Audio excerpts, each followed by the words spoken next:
Hello everyone and welcome to this episode of Andy's Shed Live. This is Series 10 episode number 6 for Sunday the 23rd of January 2022. Yeah, it is 2022, isn't it? Just thought I'd check. How is everybody? Hope you're all well this evening. First off, apologies for not being here last week. We had all sorts of technical issues last week and basically I just gave up. But we're back here now this week, mad, bad and dangerous to know as always, and consequently we've got a ton of stuff to pack into this week's show, an absolute ton. And I'm just looking how far we are behind, how much lag we actually have. It's incredible. A minute behind. You see it about a minute, maybe more, after I've done it. That's absolutely incredible. About a minute and a half, I think. You are behind. Right, what's everybody saying in the chat? Who have we got? We've got Wesley, we've got Dominic, we've got Jimmy, we've got Fat Hobbit, we've got Penfold, we've got Christopher. Various people are here, including a spam bot. I see that we will zap as we go. We will zap the spam bot. Wesley says good evening.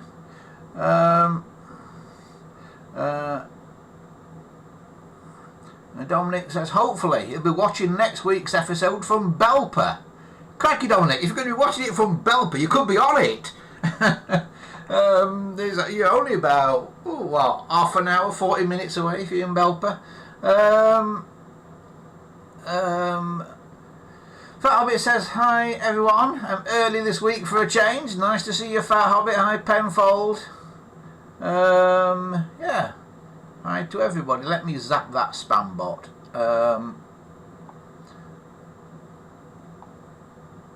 I've zapped it. Okie dokie. Zap the spam bot. Right, we have got a packed show for you today. As always, the first thing to tell you is if you want to get in touch with us at the show, the easiest and best way to do it is via our website. Which you can find somewhere here. Oh, what's happened there? That's gone a bit funny. Oh well. Yeah, via our website is the best way to get in touch with us. That you can find right here, andyshed.colepress.net. You'll find a contact us form on that site, and get in touch with us through that. And it basically pings me an email. I don't give out the email on here because if I do, I get tons and tons and tons and tons of spam. So I try not to let that happen. I get enough spam as it is. And the only sort of spam that I like is the fried sort. Also, remember, if you like what you do here, you can join us on Patreon, patreon.com/AndyShed. Thanks to all the people who already do. But another way you can support us as well as Patreon, and it may even be more effective than Patreon, is quite simply to give this show a thumbs up on YouTube. Give it a thumbs up and also leave a comment if you're watching it after the event, or get in the chat if you're watching it live, and then that tells YouTube that there's people enjoying the content, and then they suggest it to more people. You see, we're going to try and get the numbers up this year. Christopher is in the chat. He's there already. He says he's getting a vintage phone, a 746 Mark 1. He's hopefully getting soon. Another one, Christopher. Another one, because he's got one already. In fact, he's got more than one, I think. So yeah, send us a photo when you get it, Christopher. Also remember, if you want to talk old vintage telephones like we often do on this show, we have a forum where you can do just that.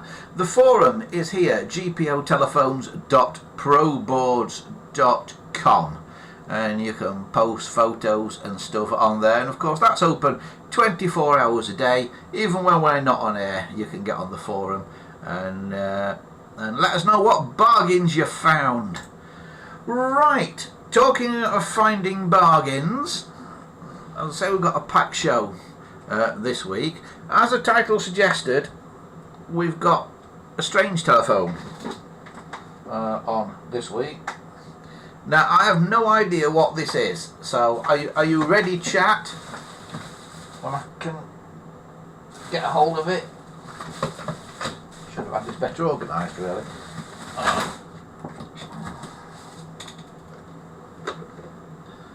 There.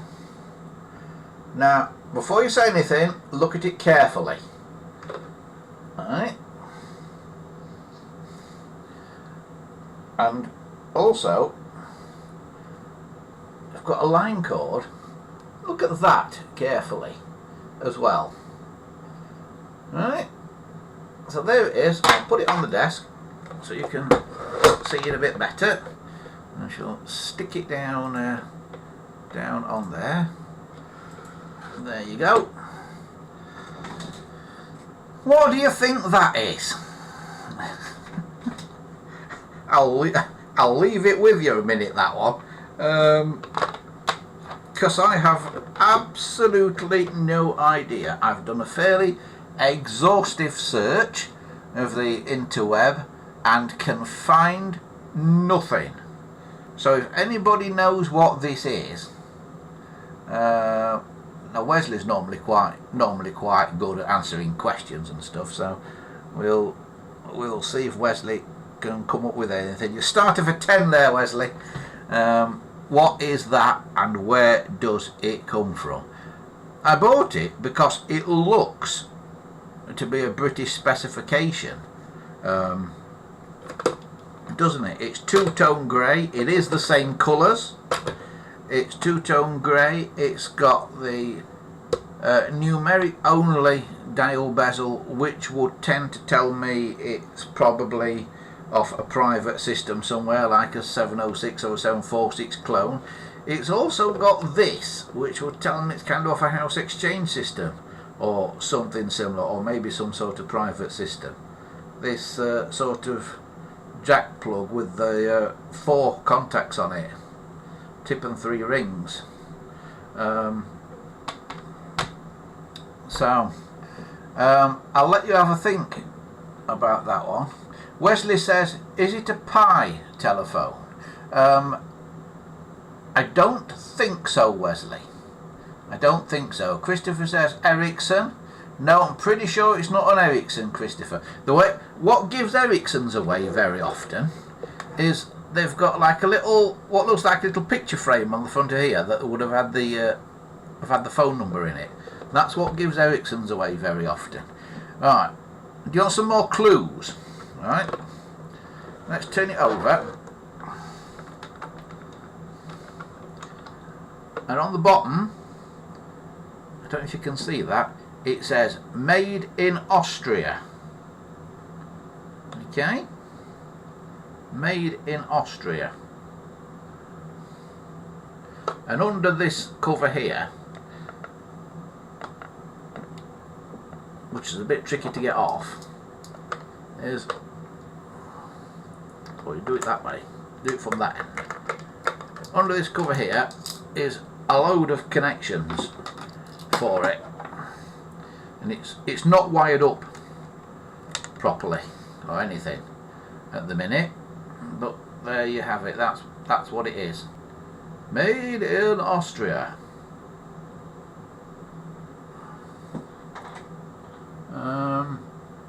Dominic says, is it something supplied to KCOM, i.e. Kingston upon Hull Communications, Kingston Communications? That's a very good question, that is. That is a very good question, Dominic. I wonder if it was supplied to KCOM. I don't know. I know KCOM had Siemens phones at one time. What people now call the horseshoe phone. We featured one on here some months ago, a red and ivory one, that may or may not have been a KCOM phone. I'm not totally sure. But yeah. So, what do you think this is? Well, that was a good effect, wasn't it? What do you think it is? Is it... well, we don't know what it is, do we? So, one to think about that as we go on today. I will give you another clue, though. I will give you another clue. If you look very carefully at the back of it, right, the grommet going to the back of the phone. This is the line cord with the tip and ring thing on it. That is square, yeah. The one to the handset is not quite square. Can you see that? It's not the same shape. So it's making me wonder if this line cord is not the original. Just saying. I'm wondering if that's not the... It does fit, it's a nice fit, but I wonder if it's not the original. And it's a good colour match as well, as you can see. So, we don't know. So if anybody knows what this oddball phone is, get in touch with us, andyshed.coldpress.net, or leave something in the comments or in the chat for this show, and I will see it.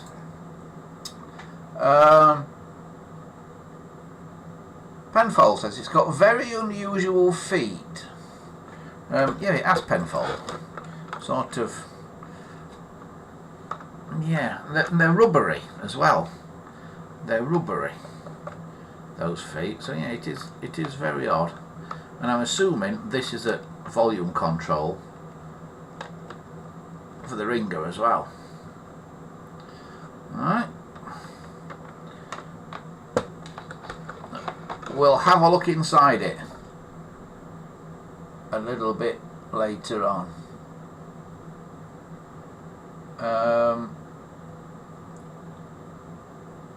Dominic says it looks well designed with the connections in a separate connector panel and what looks like a hinged base. Yeah, we'll have a look inside it later, Dominic. Jim says it's the Duquesne Corp telephone. Nigette says, is it by Autovox? Penfold says, is it a hybrid German-British phone used by UK forces in Germany? Again, that's a very good thought, Penfold. I quite like that.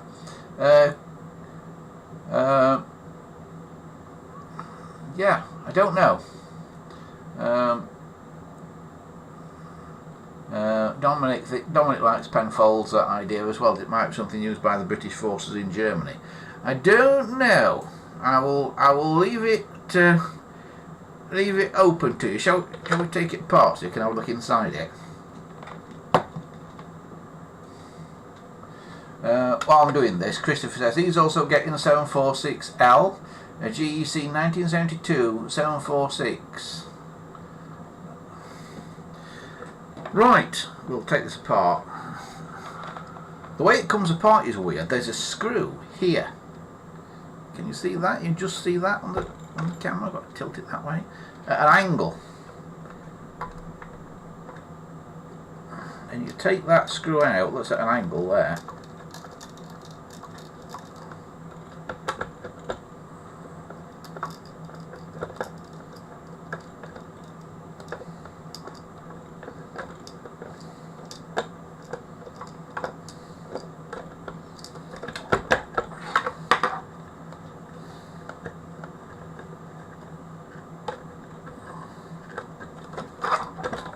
Then it hinges like that, and there you have the innards of it. So it's the most weird thing I think I've ever seen. Doesn't open any further than that, so dial, if you want to have a little look there. The dial. Very strange dial, again not quite like anything I've ever seen before. There is a little paster in here, which is a British style paster, and it says on it modern phone, all one word, 50, and then I think it's 565 on the paster. How can I get that where you can see it? That's about me. I have to do it on its side, but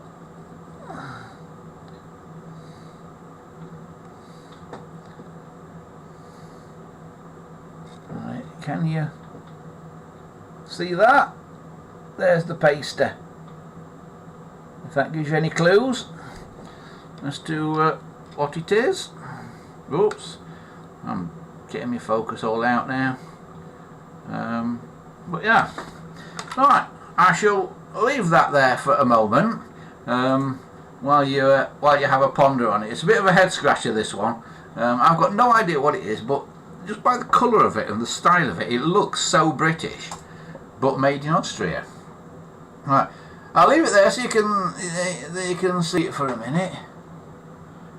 What it says, is that a paster? Yeah, there you go, it is a paster. Anything on the circuit diagram, nothing that gives it away, Dominic.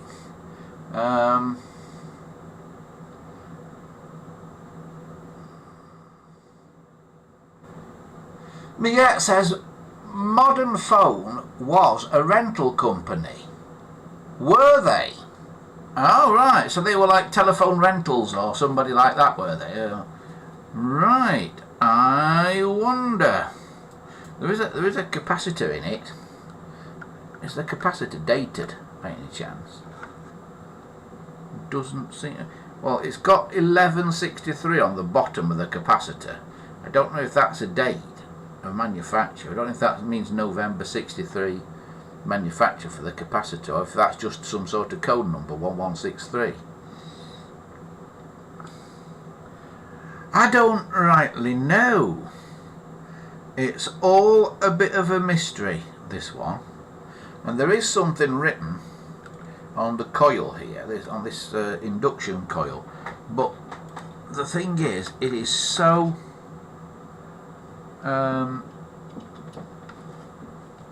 gummed up with varnish and that I can't read it. But there it is. So it's anybody's guess what it is. The modern phone. Right, we'll put it back together for now. And this is not easy because when you come to put it back together, there's this at an odd angle thing here that screw has to go into, and often it doesn't. So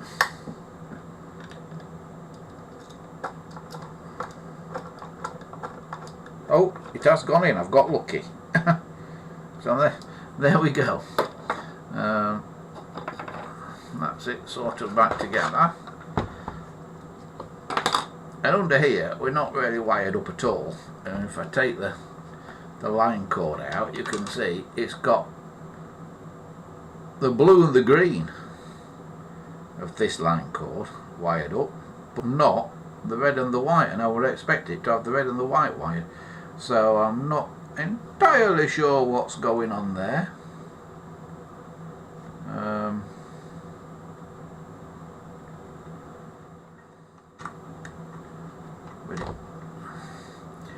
What are the connections marked that are wired?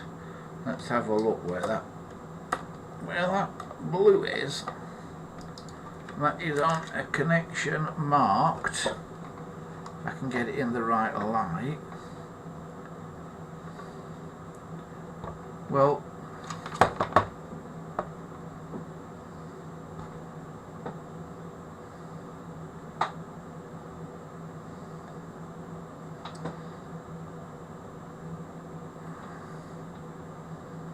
I think it's marked B.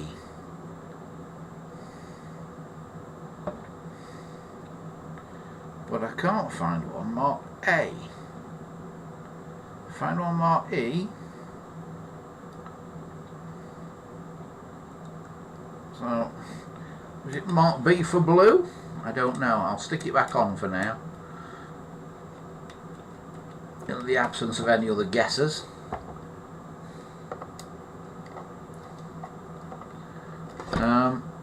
So is the green one marked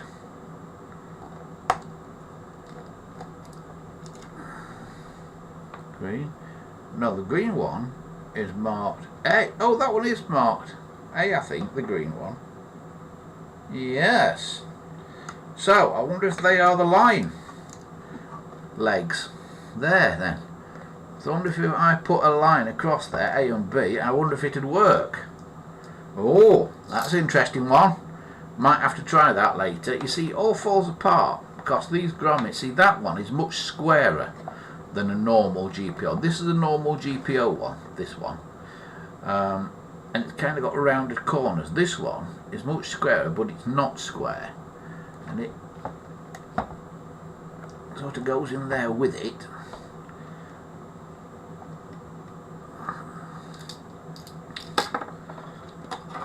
Then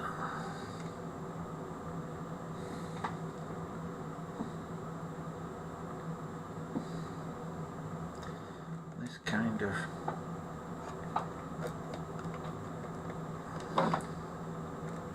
goes in there like that. I can do it, and there's a bit on this that sticks up or down, and that's got to go in sort of into the groove on the grommets.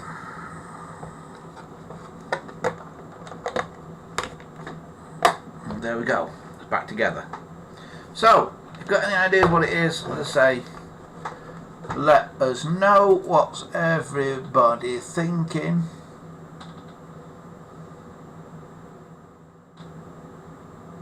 Dominic says, Bob's telephone page seems to suggest it may be an autophone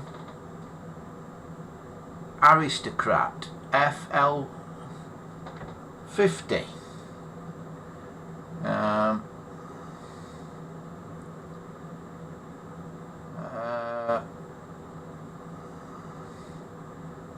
But the photos on the page have a metal base. I do not know. I do not know. We'll have to do some more investigation into it. But now you've seen it, it's got a very American look. I'm not sure if it is quite the same as an American 500 series. And I've not got a 500 series nearby to check. But that looks very suspiciously like an American 500 series handset to me. What do you think? It looks similar, that does to me. Not sure if it is the same or not, but it looks similar. I'll have to get it at the side of a 500 series and have a look. But there you go. That's the weird British looking non-British telephone. And it doesn't, for me, it doesn't sit on the, it doesn't sit on there right either for me. Oh! Now,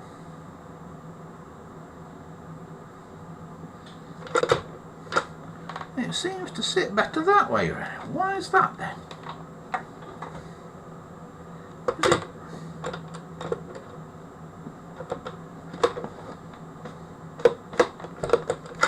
Is there some weird thing going on where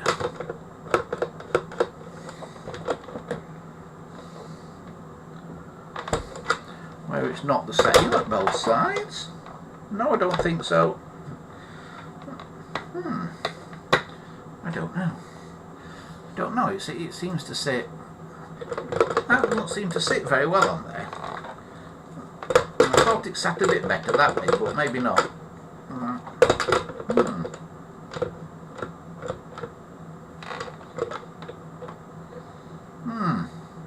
I don't know. It's odd. It's very, very, very, very odd. I've got no clue. I wonder if this is the right handset for it.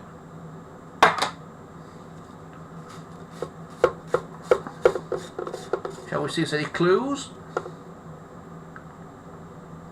No clues that I can see. That seems to be glued in. No clues there.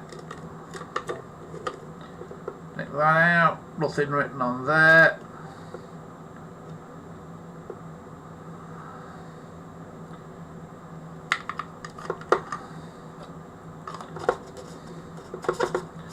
No clues in that end. Take this end off.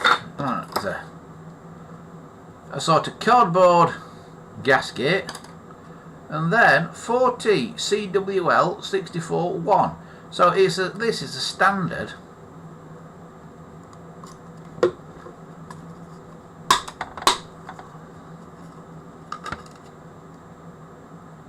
unit.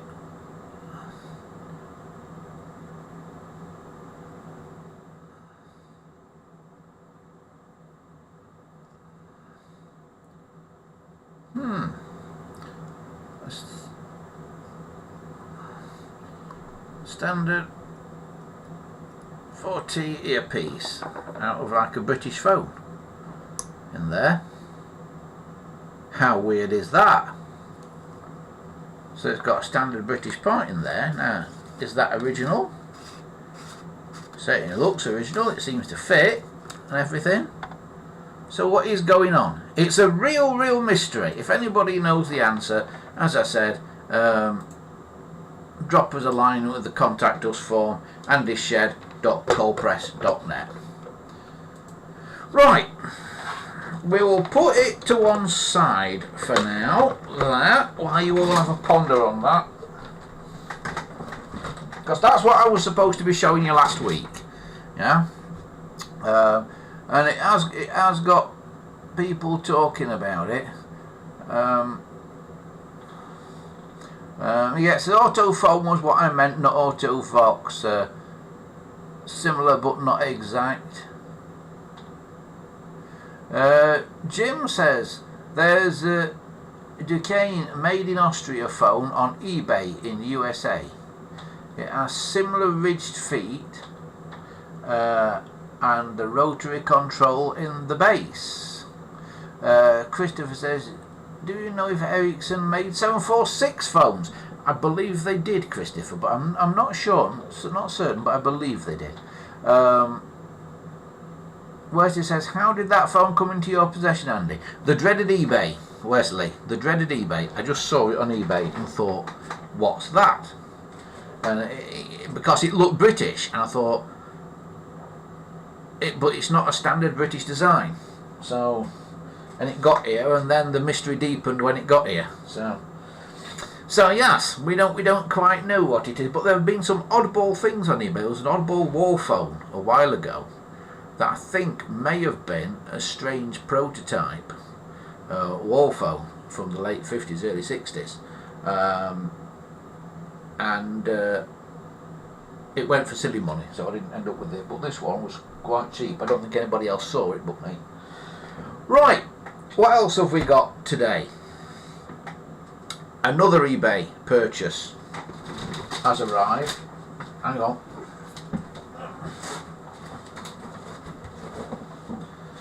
It's in this box. Oh. Right, I just have to disappear momentarily. Then, when I come back, we will open this box and we'll see what's in it. I will be back in just a moment. Don't go anywhere.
Right, I'm back.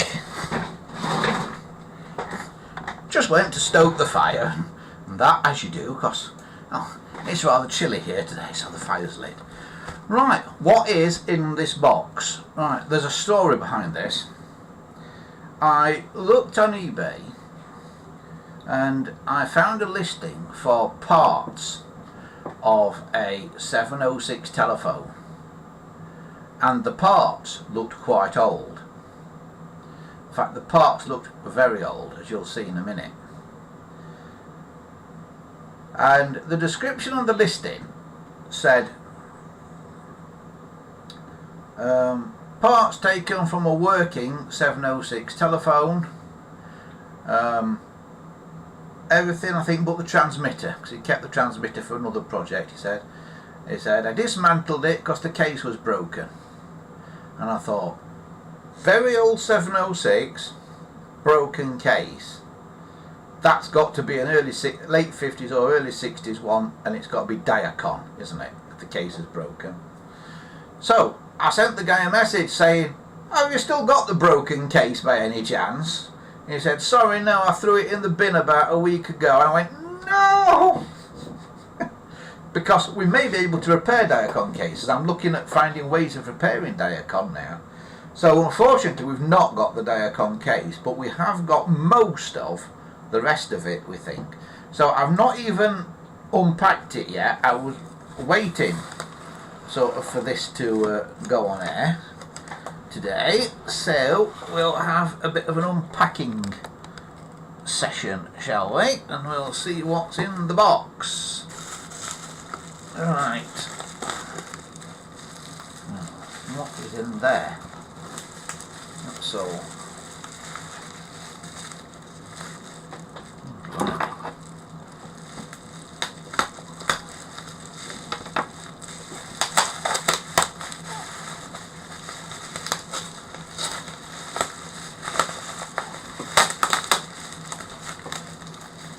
Yeah, what is in the box?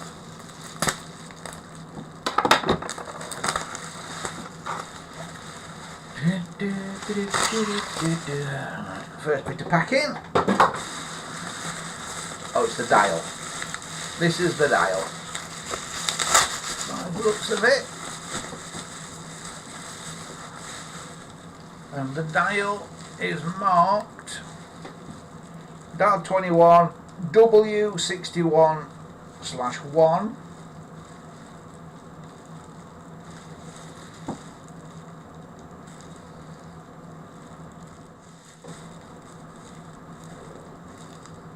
Got some other interesting yellow markings on it as well that I can't make out.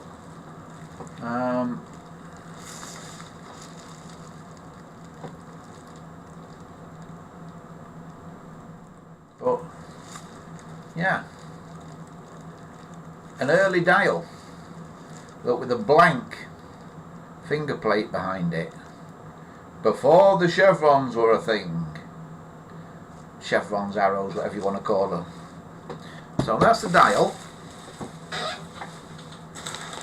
What else have we got? Oh, fire lighting material. It's a shame I've already lit it, isn't it? Huh.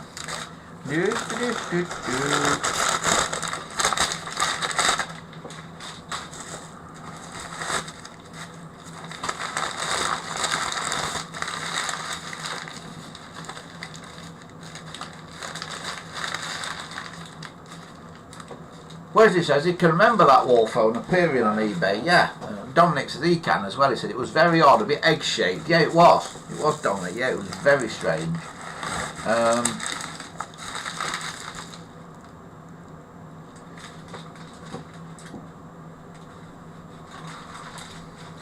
Dominic says, did your BlackBerry have issues last week, Andy? My BlackBerry has been having issues for about a fortnight now, Dominic. Not helped by 3 who've been messing about with the masts in my area just recently. So, yeah. We've been having mobile issues, shall we say. Right.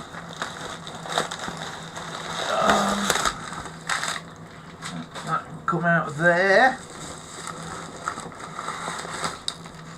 Come out of there. Remember, if you've not clicked like on this video yet, give it a like. Stick your thumbs up, doobry. on it if you've not done so already, please, because it helps get the thing suggested to more people while we're on air. Ooh, I've got the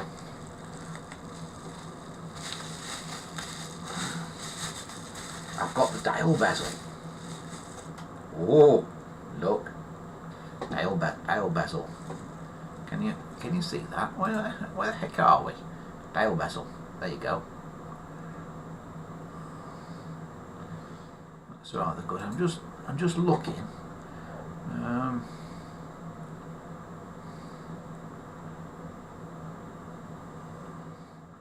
What's happening? Yeah. Yeah. Stick a like on it, folks. Stick a like on it.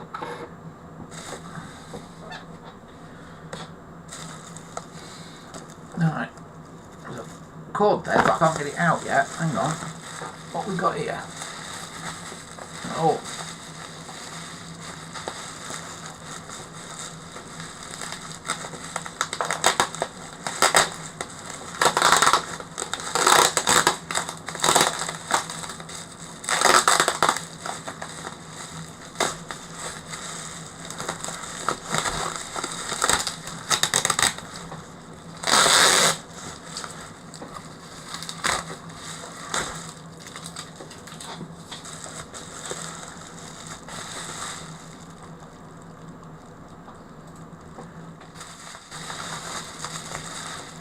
Circuit board.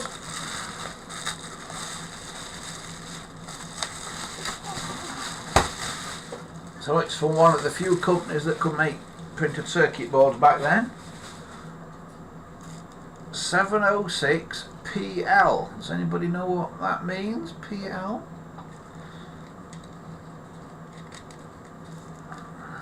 There it is, a 706 circuit board.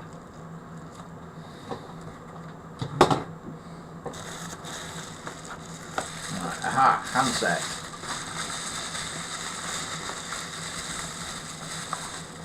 Now, here we are. That looks Diacon to me, because look how shiny it is. I don't know if you can see on the camera, but that is super shiny. Yeah, that looks like Diacon to me. And the element at this end's been taken out. But yeah, there is a little break there in that look, where it looks like it's broken, cracked, because it's Diacon. So we will have to mend that. Bit of very careful super gluing or something in there. Now this end, the element's been changed because it's had an electronic one put in that's marked as 93, not 83, 93, this element. So that's a very late one, probably the latest one I've got. And very unusual that it's red and grey as well. 93 that, but that definitely looks like a Diacon handset to me. Interestingly, the handset cord doesn't look like an early one, because earlier ones were fatter, and this looks like a later one, so maybe that's been changed. But there's the handset for it.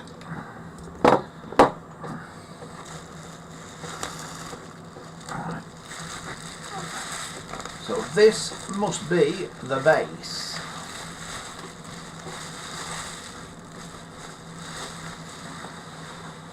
Yeah. Base and a set of gongs. Yeah. And it's 1962. 706L PL 62. There you go. So, somebody go through the list of who made what, and can anybody tell me what PL is, or who PL were? And you can see it's got the domed feet as well, the early feet, which is one of the things that gave it away to me as being early as well. PL. from 1962. As the chat stopped, nobody said anything for ages. I think you're all engrossed in me taking all this stuff out of this box, aren't you? Right, right. I'm losing places to put it now. Right, now, what we got here?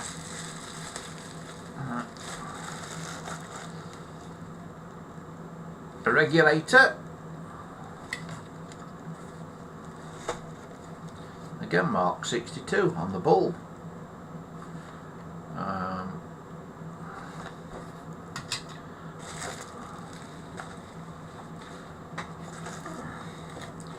Now this is a shame. Here's the coils. Oh, but we've got no clapper, it would seem. So I'm not quite sure what's happened there. We have, however, got a magnet there that I believe is not quite in the right place. I think that should be more down there like that. Yeah.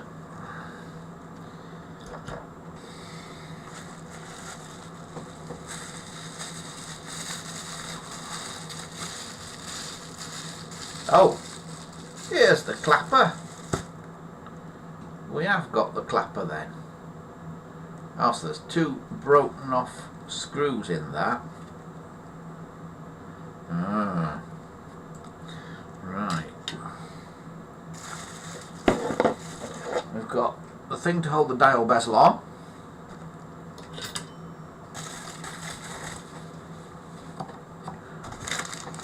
Little piece of paper that is just a piece of paper, I think. And what have we got here?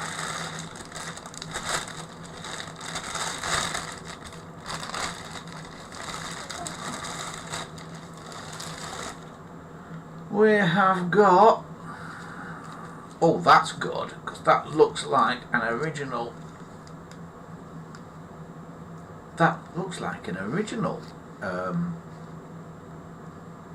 possibly line cord, but it has got one of these on. Now these are very difficult to put onto the end of an original line cord because they're designed really for a flat cord, and of course these are round.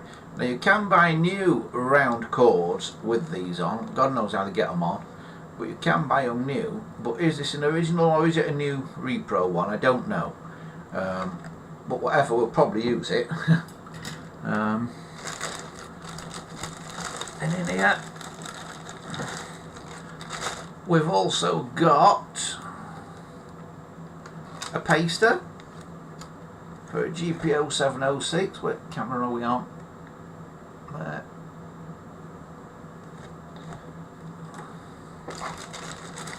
And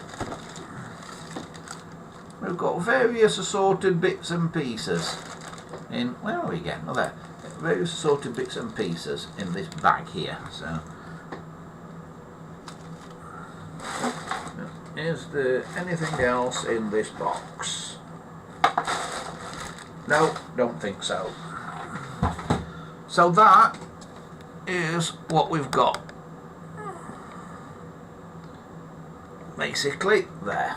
All of this lot is what we've got. So we've got most of a very early, a 1962 706. Now, you know I've got lots and lots of telephone cases. One thing that I found in my lots of telephone cases was this. Now I'm not sure, but this is totally unfaded. So I reckon this might be Diacon. It is slightly damaged. There is a small chip out of it here, and I don't know if that's going to matter or not. A small chip out of it there. But I was thinking we might be able to use this to put this phone back together. So that was my thought. We might be able to use it to put things back together. So here's what we've got. We've got an absolute ton of stuff. So perhaps I want to have a little look what's in this bag. A suspiciously long looking bag. It looks like the waste bag for COVID-19 tests, doesn't it? If you take your COVID test, it comes with a long thin plastic bag, doesn't it? Which I've got a feeling that you're supposed to put all the rubbish into when you finish your test. I wonder if that's where it's from. But we've got all sorts in here. We've got some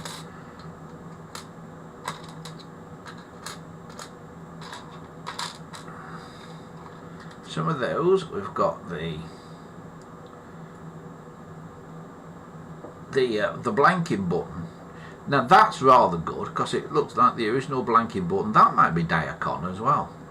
Now Britphone supply these. You can buy these from Britphone, but when you do it, you only get sent the plastic bit. You don't get the metal bit. They don't supply you with the metal bit. So be warned, if you need one of those, you need to already have the metal bit. Right, there is one of the escutcheons, or whatever you want to call it, off the top. There's the other one. And here is a 3.3 kilo ohm resistor, which tells me somebody had converted this phone. Because we've got the resistor there. And then we've got lots of screws. However, we have got the... I was just about to say we don't have the screws that hold the circuit board down to the phone, but they're in the base. It's put them back in the base. That is excellent.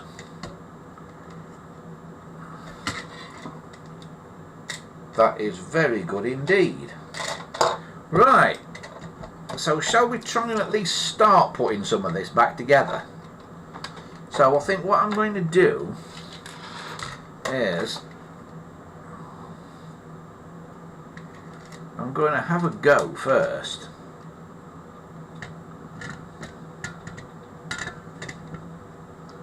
at putting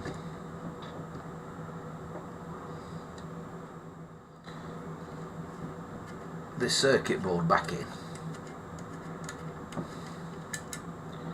So we'll take that out.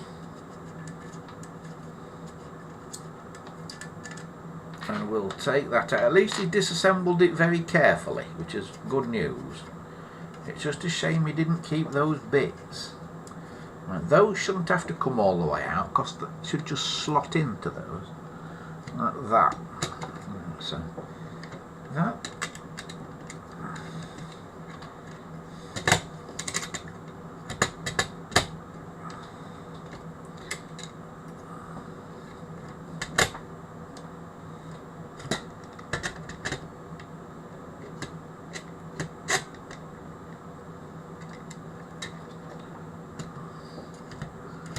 Kind of slots in there like that. Then these go back through these holes.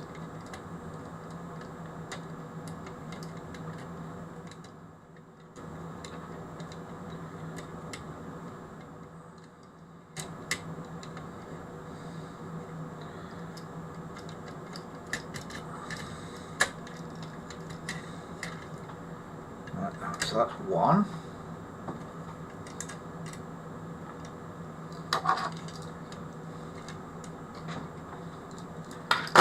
have to start it by hand.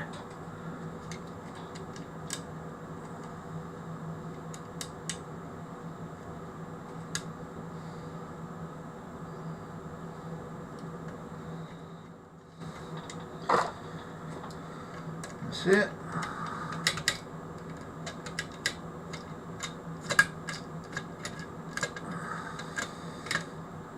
That's two. Oh, I can tighten the front two up as well, not too tight. Just sort of finger tight. don't have to go crazy with it. Like that. Okay, then I've got all the little screws that go back into all of these connections. Yes, and I'm hoping I've got enough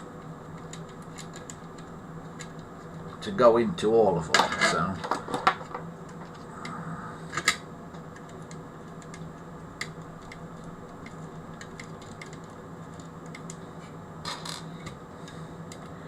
we'll stick these in.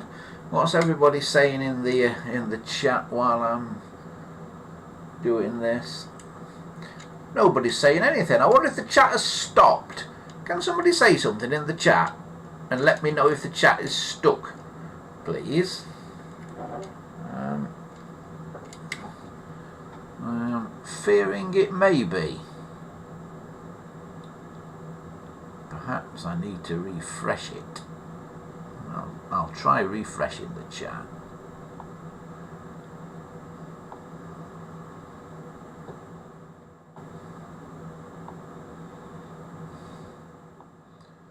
Try refreshing the whole thing on my phone.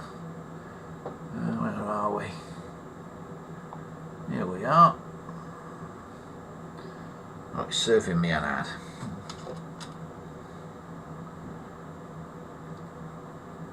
We'll find out in a minute.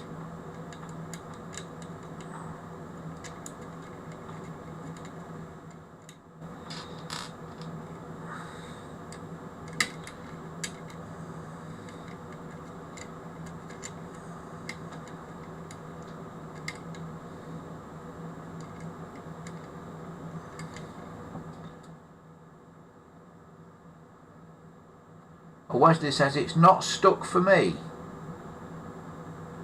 Oh yes, more chat has appeared all of a sudden. It must have been stuck because more's appeared because Jimmy said he's going.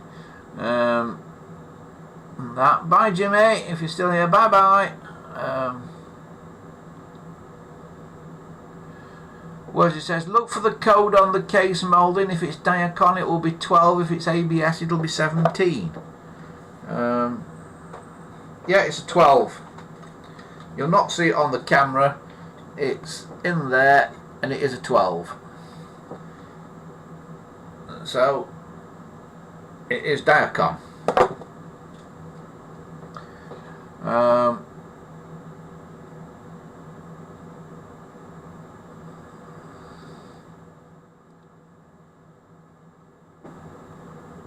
Fat Hobbit says, seeing those screws rolling around loose on your table, it makes me anxious. You need something like a saucer to hold them in. Yeah, well, a friend of mine does that. He puts screws and things in a saucer. In fact, he puts them in. He's got these little metal magnetic tub things that he puts them in. And they're really bad news because A, they make everything blooming magnetic that's been in them, so it all sticks together when you want to get it apart again. But B, I put things out like this because I've not done it so much here, but I like to put things out in some sort of semblance of order. Now, Adam Savage on YouTube, who used to be on Mythbusters, Adam Savage, the great maker based in San Francisco, he makes Lego models and that, and he puts all the bits out on the table, and he calls it, I think he calls it knurling, laying all your parts out, so you can see what you've got. I think he calls it knurling. And that's kind of what I do. So I never put things in a tub, because if you put a load of screws in a tub, you don't know what screws go where. So it's far better, to my mind, to lay them out on the table and be careful. But each to their own.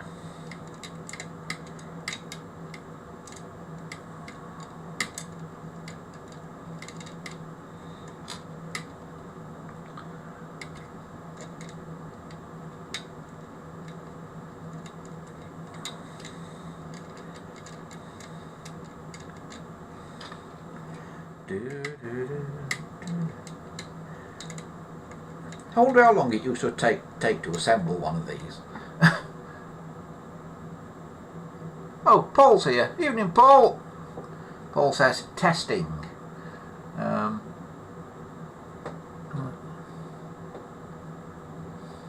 Wesley now says it's not stuck for me, but it is stuck for me though, Wesley.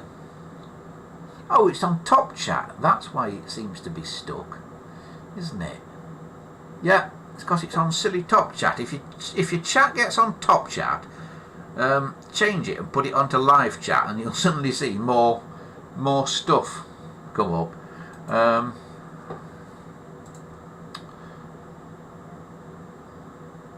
Christopher says, I've got a black dial like that with the blank on my 706 clone made by GEC.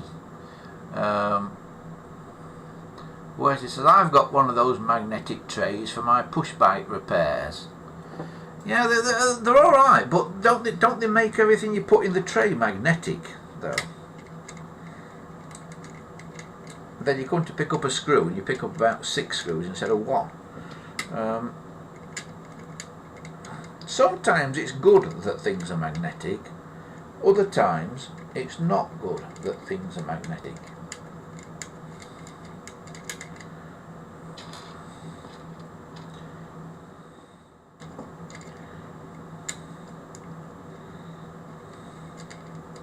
I sometimes purposely magnetise a screwdriver. I get a big magnet and stroke it down the length of a screwdriver a few times, and that will purposely magnetise a screwdriver for putting screws into like really awkward places. I've just got the right number of these, so you see I've not dropped any on the floor yet.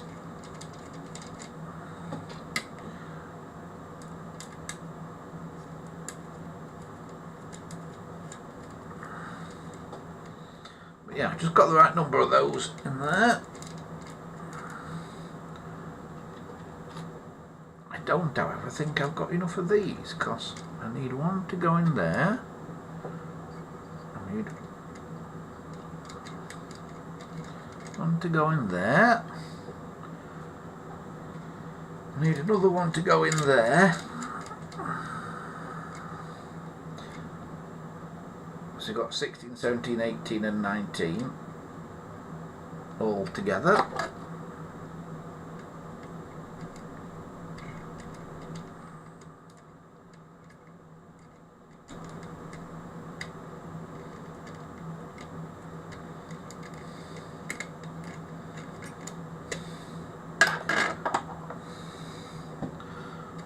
Right, so they're in. Right, that's in. I can also then probably put the regulator in. I always put the regulator in with the circuitry not in use, so I always put it in with that end down that you see isn't connected to anything. Purely to preserve the circuitry basically, because I figure if you don't use it, it'll preserve it, won't it?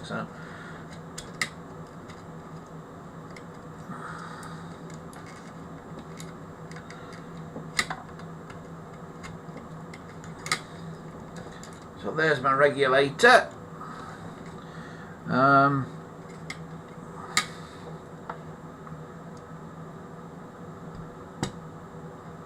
Right. What shall we do next?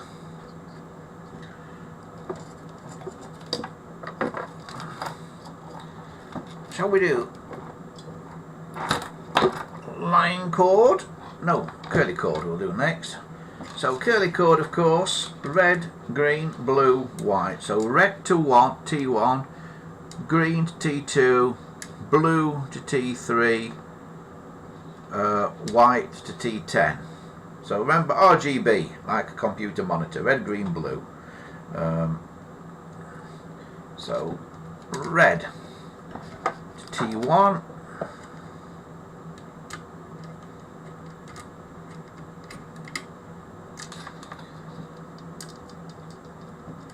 Green T2,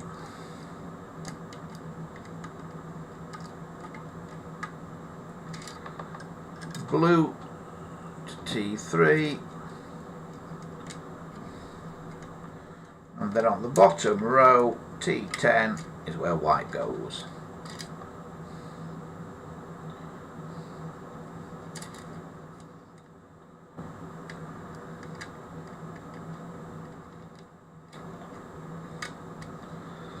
like that, and then that goes over there, doesn't it? Like that.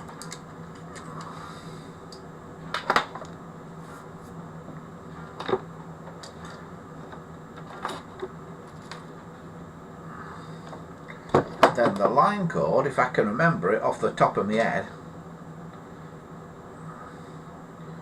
it's red to T809, isn't it? They're normally linked together, but I think it's 8 red. White to any of this batch down here. I'll stick it on T18.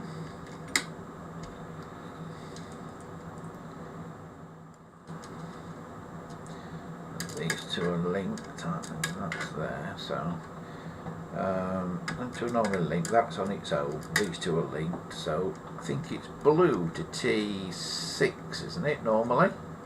Is it normally blue to T6? I'm doing it without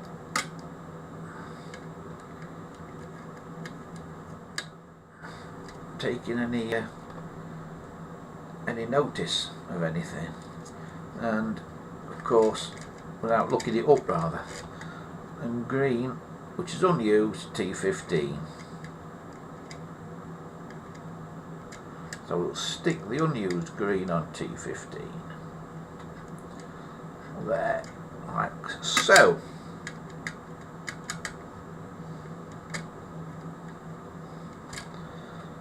And that's that, and then of course that goes over the other side like that, because you sort of swap over, and that one goes in there like that. Right, so I'm going to put that now to one side for a moment. Oh, I found another one of them, so I have got another one I can use. Right, so now it's the case here. I'm putting the escutcheon things back in. Now I've got to get these the right way round as well, haven't I? So that's the one for that side, I think, and that's the one for that side. And the thing is, to get these out, they'd have straightened these legs up a bit, which you then have to bend to make these retained again, because that bit goes in there. So that end, that flat end, goes under there, then that leg goes in like that. Now this other side is slightly broken, so I'm not sure if it's going to work right, but I might just get away with that actually. And what you're then supposed to do is bend those legs.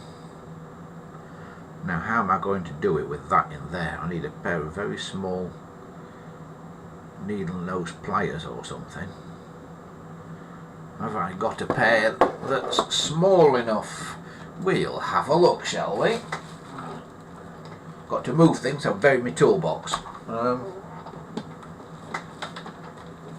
There's a pair of needle nose pliers. Not the smallest pair in the world though, so we'll see if we can do it.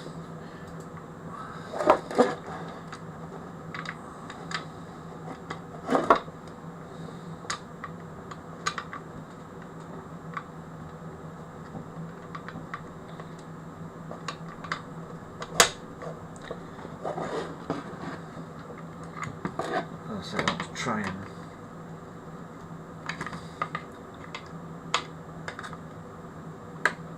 bend these, of course.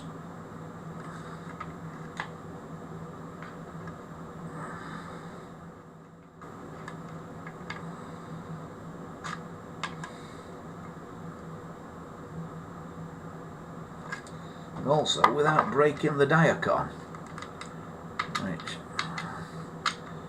is not going to be easy. You know, so I don't think I'm going to bend them very much. In fact, I think I might leave it, because I'm terribly worried about breaking the diacon. And I think they'll hold anyway, won't they, when they're when they're screwed down, they should hold on anyway. So move that again. So that's that. Right. Next up, then, is this. Right.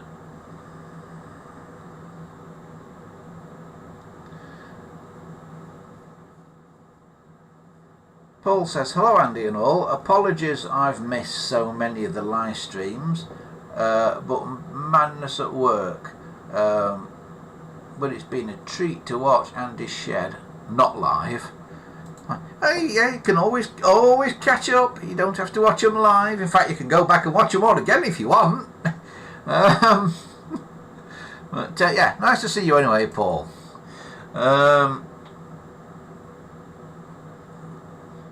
Christopher says, when I was talking to you on CNET the other night, last Sunday, I did look inside my GEC clone and it does have a Diacon case and handset on it.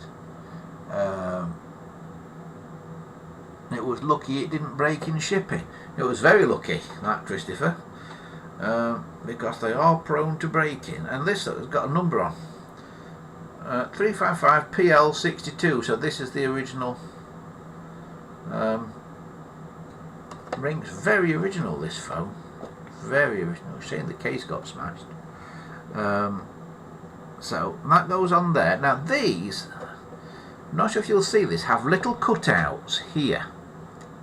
There's 4 little cutouts on an original one of these, where these things go. And you see these are shaped a bit like an upside down triangle with a point downwards. The cutouts on here are shaped as well. So these have to be, this steel that this is made out of is quite springy. These have to be pushed out enough that they will hold the dial, and hold the dial bezel rather, when you put it on. So you put it on like that, and it's fiddly, this, I will say it's fiddly. Then you put this on and you have to get one of these cutouts for this also in the right place, and I believe that little notch there goes at the top, middle, there, like that. And then that cutout there, yeah, which is the same as that cutout there, that is where the finger stop of the dial goes through. So that's got to align with that cutout in the case and that cutout in the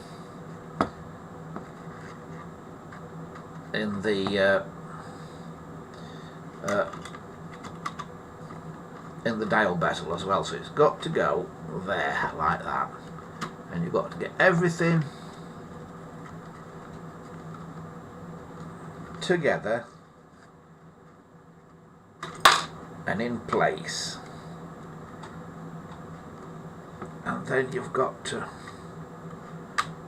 try and get at least one of these engaged in one of those gaps like so. And I think I've got 3 out of 4 in so far, and now that one just doesn't seem to want to go. That one's popped out again. That one's pushed back a bit far. That's that one, that one, that one, and that one. So they're now all engaged, I think. So I think now that's in now, and it moves about a bit as they do, but everything is now lined up. So that cutout there is lined up with the cutout on the metal there and the cutout in the case. Right, got that. So that's on. So that I didn't bend the thing on. See, that's why that fell out. Right. So that looks good. Right, what have we got here? Right, I've never took one of these apart before, so I'm not quite sure what's happening here. So that and that.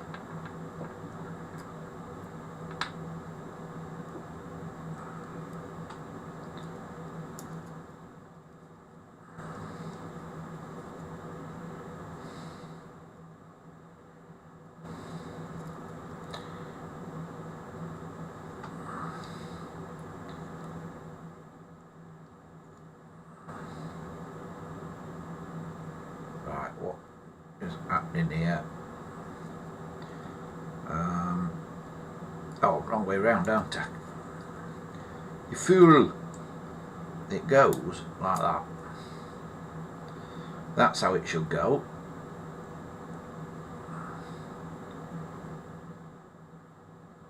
And all be screwed together, but the little screws are broken in it because the remains of the screws are there. Look, can you see them? Now I don't know if they're going to come out or not. Let me get me screwdriver again. And the thing to do is just move them backwards and forwards a bit. Don't try and turn them all the way. Just go backwards and forwards a bit if you can.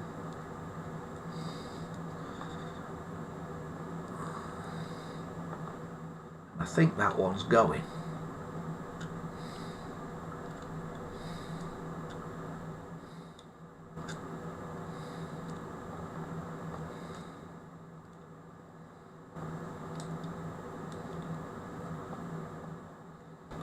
Is it going? Is it coming out? I think it is going. Gradually, that.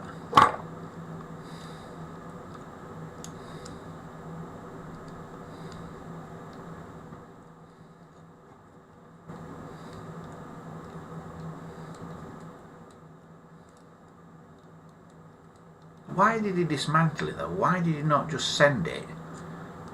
Just not with the case. That's what I want to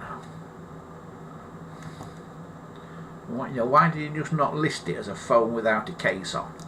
Why did the guy totally dismantle it?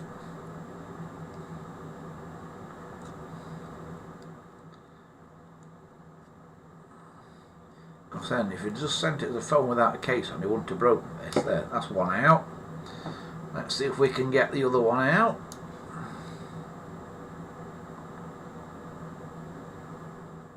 Move it backwards and forwards. Don't keep trying to turn it. Wiggle it backwards and forwards to get it started. I think it's going.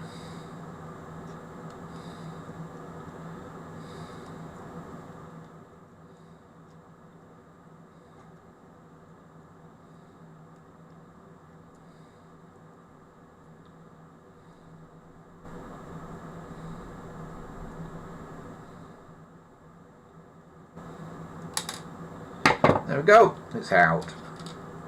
So now I need 2 screws to replace those, which I've not immediately got. But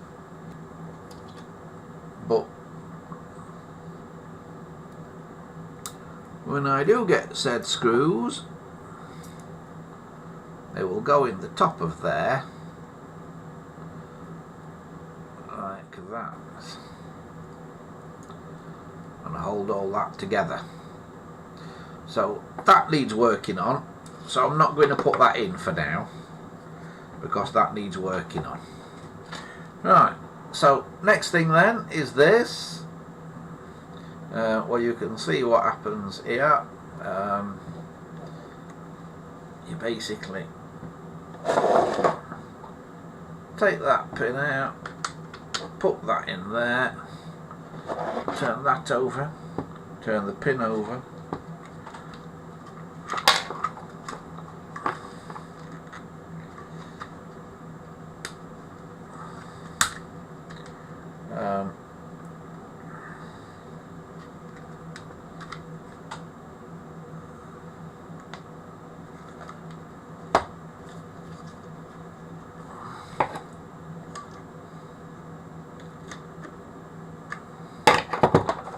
do your best to stuff the pin back in.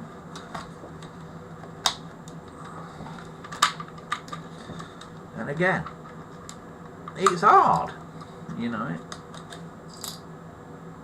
I think maybe that should be the other way up, because it's got a bit on the end that's it, that's better.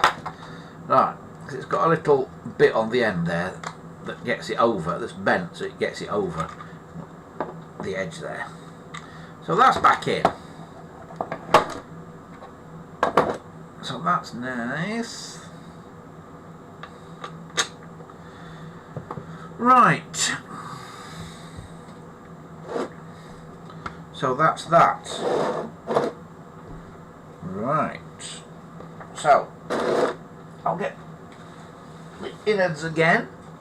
Now they could come back up here.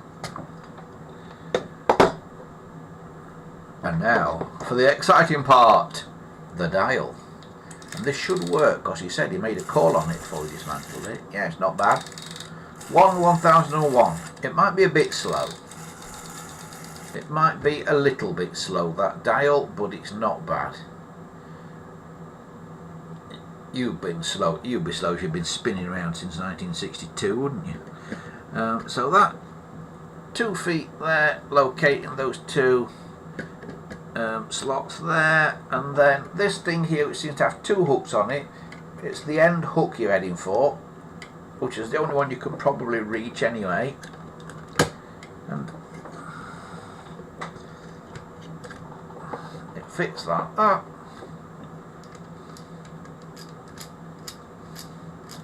And like that. But of course I've not wired the dial up yet, because I just can't remember which way around the blooming colours go. But I've got other things doing the phone anyway. So I've not wired the dial up yet, but at least it's together. So basically everything is together there, of which I've not stuck the pacer label back in, and I've not put the gongs back in, or rather not the gongs, the coils and the striker back in, because that needs work doing on it. But I am now going to attempt to put this case on and see if we have something that resembles a phone when I've done it. So that goes on there, and we've got that in the right place. You see how the finger stop sticks out there. That's why you've got to get all those lined up.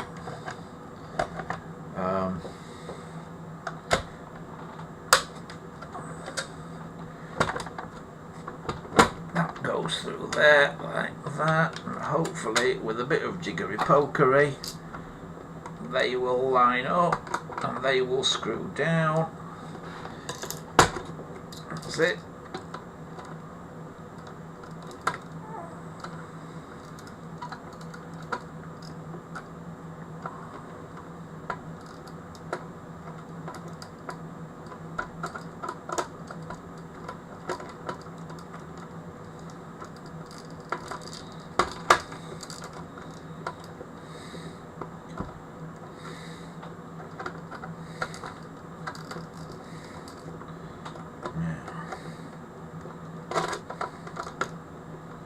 What, I ask myself, is happening here, because this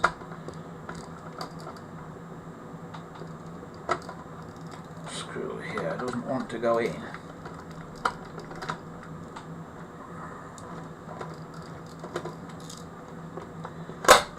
So let's take it off again and have a look a minute. Oh, it's there, it's okay there.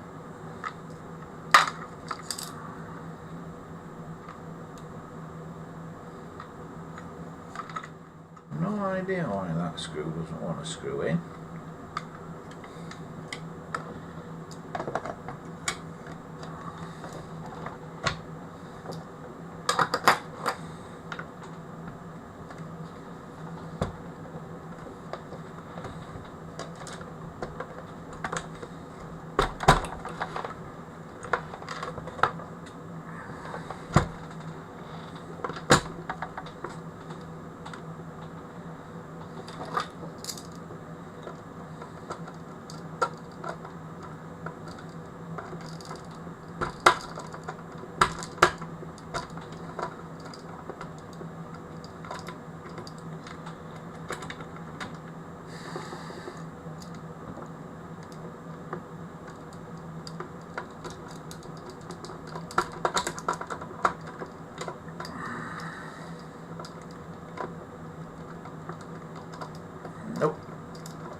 having any of that.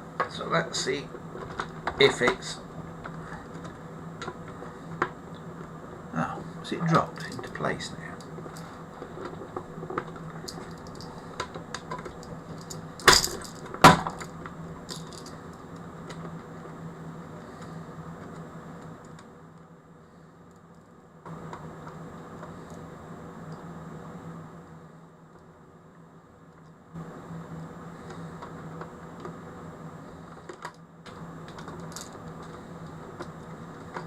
No,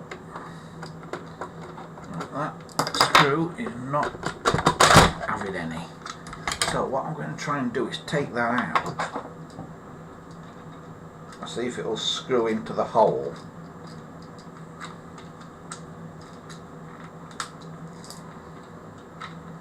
I can take the whole escutcheon out, which I've done, and see if that will now screw into that hole when it's on its own. And the answer is no, it doesn't. Not easily anyway. So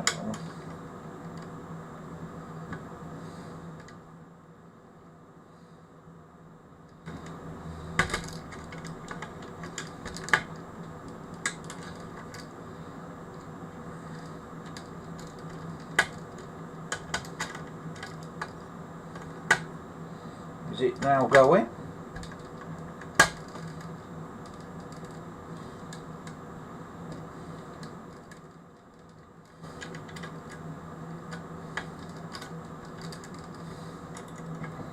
Nope, it is not going.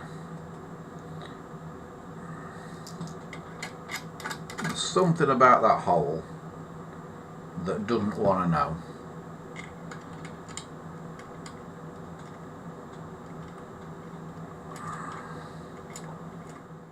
Will it screw into that one?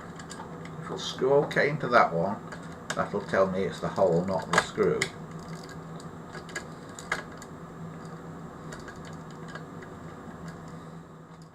Yeah, it will pretty much screw okay into that one. So, I'm thinking that hole on the top of there has got a bit bashed. So now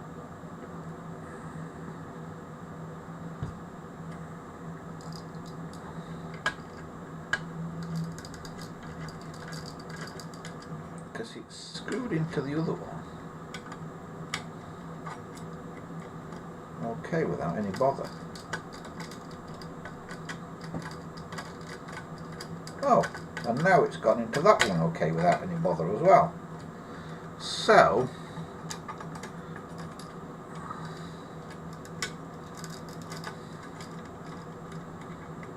must just be something not lined up. So let's have a go at this all again.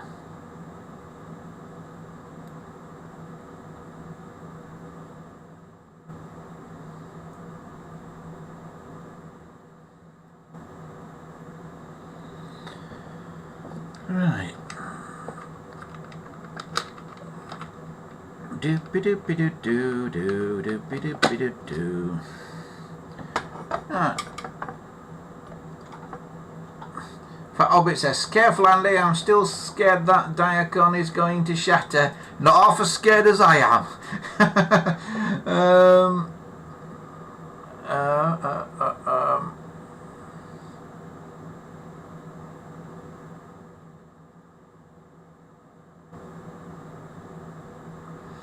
Dominic says, Shane, you've got one supplied in a way. I've got loads of ivory bezels that I'd be happy to send.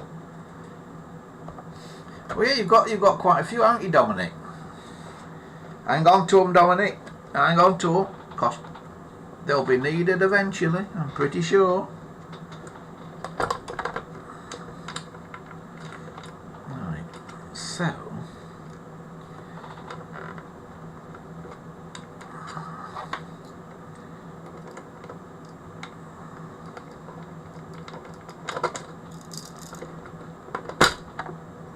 are we now any nearer to that going in?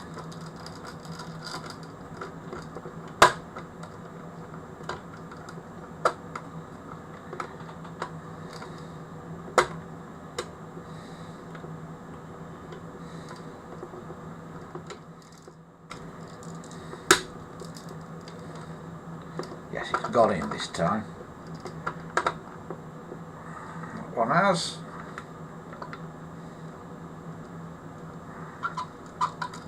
And so has that one. There we go. Handset on. And there we have it. A very, very nice ivory 706. Okay, it's one of the commonest colours, but that is a nice Diacon phone. Just a tiny bit of damage to that case that I've got, but when the handset's on the rest you don't see it. I think you'll agree that is a very, very nice example of a Diacon phone. Of course it won't work because there's various things to wire up inside it still, but there we have it. Nice bit of Diacon. Right, what are folk up to there in the chat? Christopher says, I'm thinking of getting a black 706L one day, but not a Diacon one. Yeah, well, you get a Diacon one, Christopher. They're much shinier. They are much shinier. You know, you can tell when it's Diacon when you've seen as many as I have. You can just look at a Diacon one and tell it's Diacon. There's a kind of depth in the shine. I think I've said this to you before. There's a kind of depth in the shine, like a well-polished car, that you just don't get with the ABS cases. So, yeah, that's Diacon. What a gorgeous phone. I might even put that one on the desk instead of this black one, because it's really. Have I got a Diacon? An ivory Diacon? I don't think I have.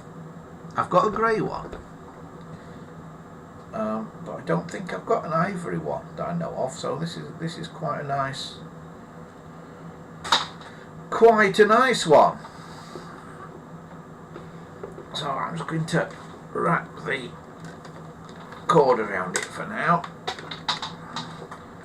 One of the reasons I'm doing this is partly to sort of get the cord out of the way, but also to hold the handset on the hook so the handset don't drop off and smash, because that's Diacon as well, I think. So I'll just wrap that around there a couple of times.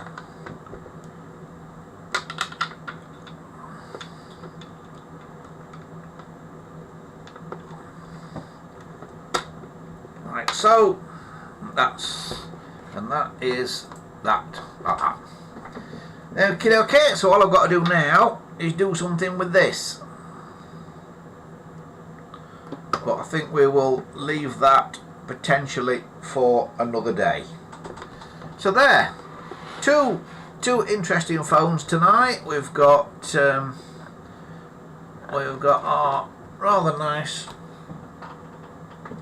Diacon 706, and we've got the mystery phone, which I shall look into this coming week, hopefully, and we'll report back on those next week. Might also be news of other things next week as well. Oh, and if you've got any information on either of these two phones or anything, remember you can drop me a line. Use the contact form andyshed.coldpress.net if you've not got the email address already, or you can maybe start a topic on the forum. gpotelephones.proboards.com is the place to go for the forum, and well, you can maybe start a thread about either of these, particularly this one. I think that would be quite interesting. Find out what the story is with that. Right. Jim says it's a very pretty phone, that. Or the Diacon one, Jim. Yeah, it is. I like it. It's come together quite well, that. Christopher says, I saw a 1974 Mark 1 746F phone on eBay the other day. Yeah, there's quite a few of those about. If you can spot them, the Mark 1s, there are quite a few about.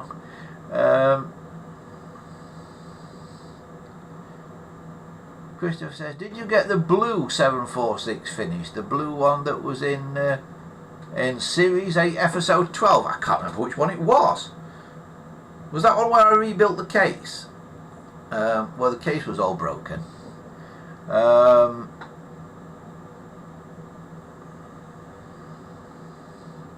He said, do you have a Diacon 706 clone?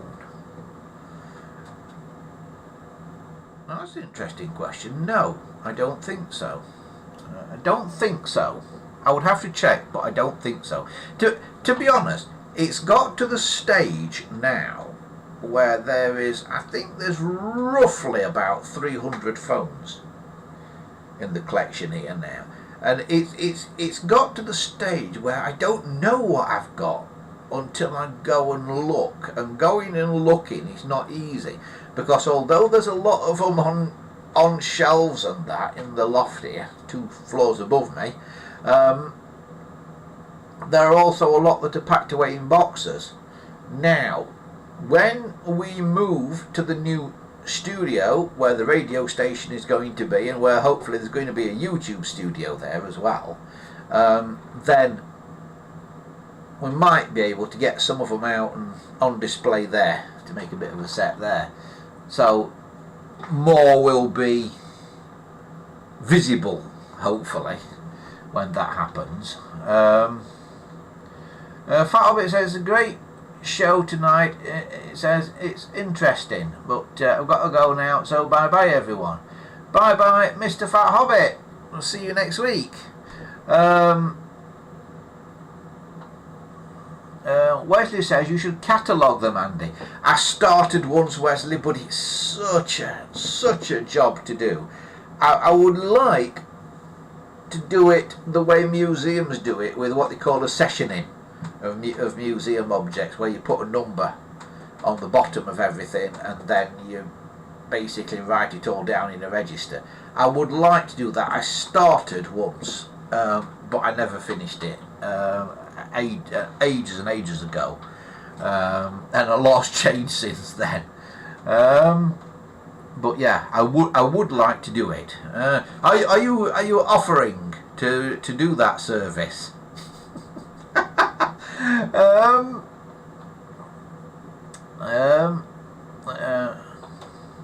Christopher says, no, the blue Mark 1 746 phone was the one in Series 8 Episode 12. I can't remember what was in Series 8 Episode 12. I can't remember what I had for breakfast this morning, let alone what was in Series 8 Episode. I'll have to go back and have a look at it, Christopher.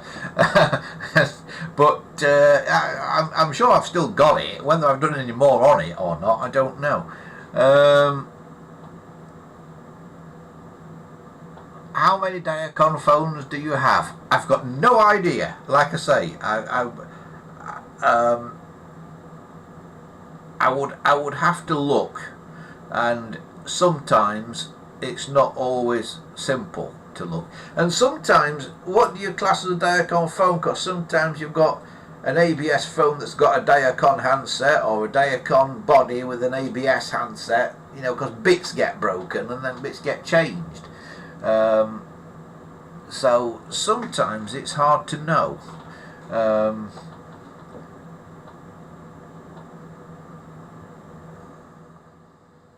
Dominic says, I remember registering items using an online system at the Centre for Computing History. Right. Do you do stuff at the Centre for Computing History then, Dominic? That's the place in Cambridge, isn't it? Is that the Centre for Computing History, the one in Cambridge? Or is that a different one?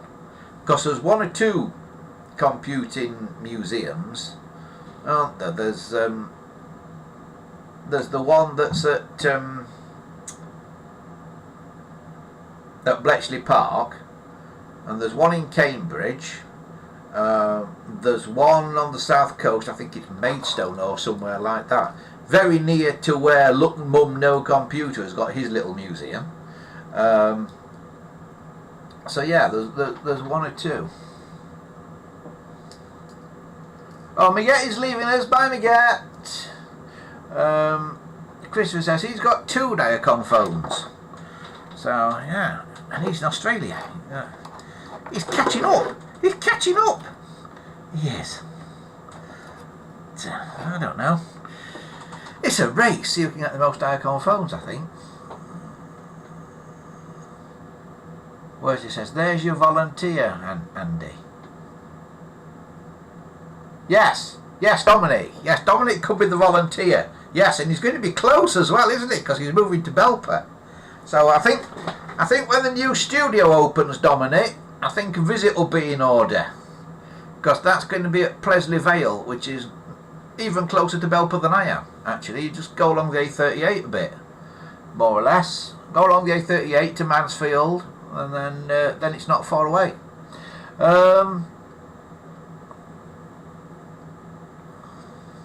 And Christopher says he's put a UK wooden railway phone on the forum as well. So if you want to go and have a look at that, go to the forum, which I will show you again, gpotelephones.proboards.com.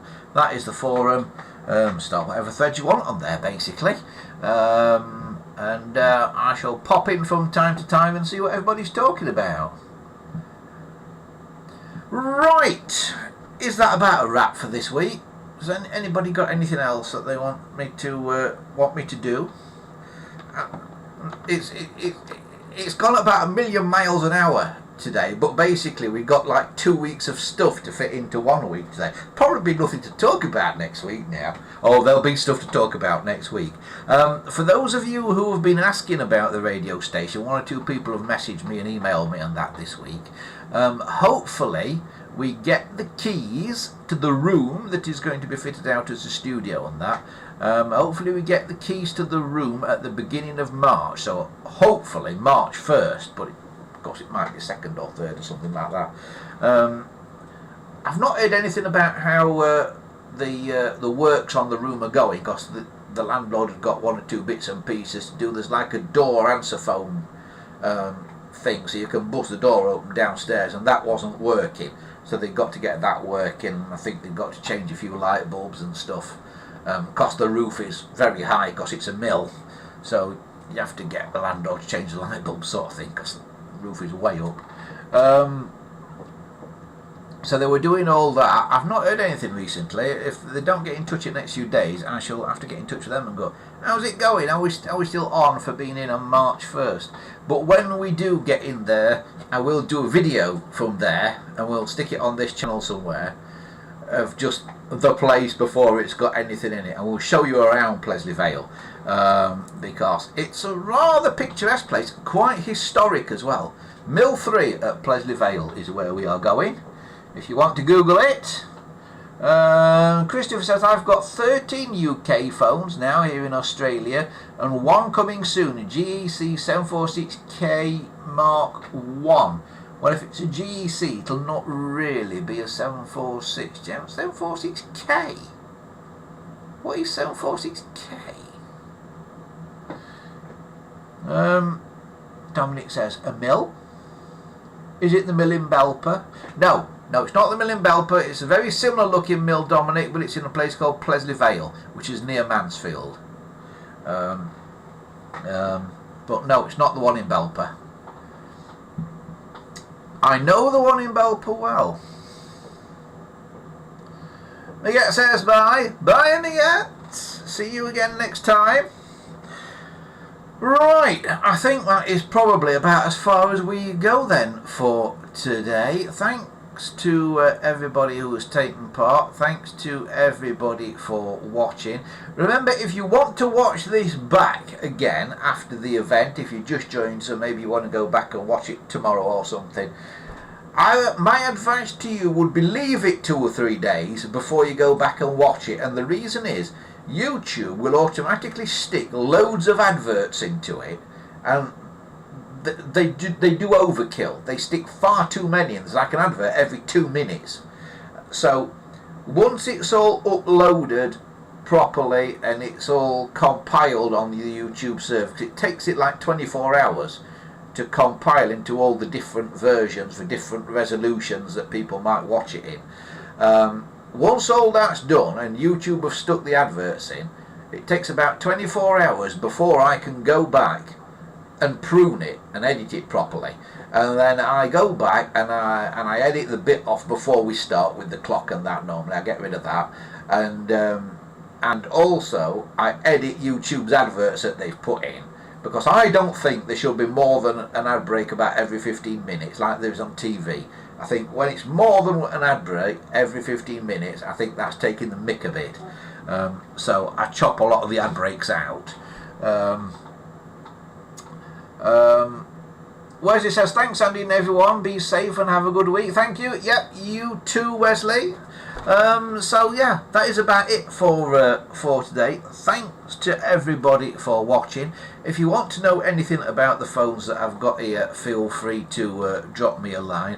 Also, if you've got a phone that you want restoring, because one or two people have contacted me after watching the videos recently. If you've got one you want restoring, get on the contact us form on here, andyshed.coldpress.net, and drop me a line through the contact us form, and I will get back to you. And yeah, I am restoring phones for people who want them doing. I know most of our regular viewers on here can do them themselves, but of course people find us on YouTube who are looking for getting a phone restored, who don't want to do it themselves. So yeah, we can do that. andyshed.coldpress.net. Get on there, send me a message, and I'll let you know what the problem is with it, and if we can do anything about it, and all that sort of stuff. Right. Dominic says that's all. Have a brilliant week, everyone. I'll echo that as well, Dominic.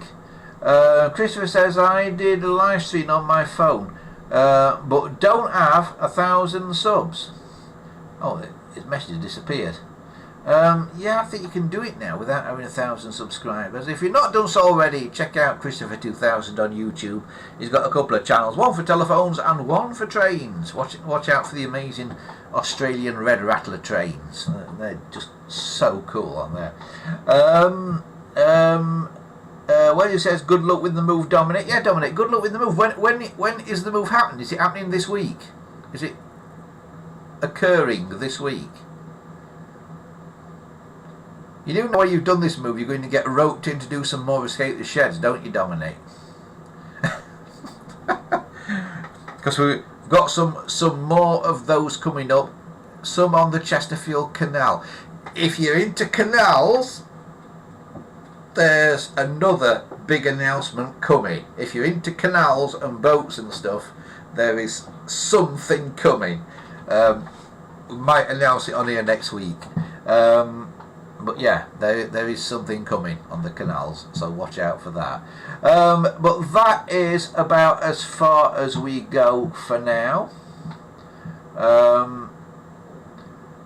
And we will see you around about the same time, same place, technical gremlins permitting, next week, next Sunday, right here at 6 o'clock. But right now, thanks to the following patrons for helping to support the show, and we will see you next week. So from me, for now, have a good one, whatever you're doing, and we'll see you soon. Bye for now.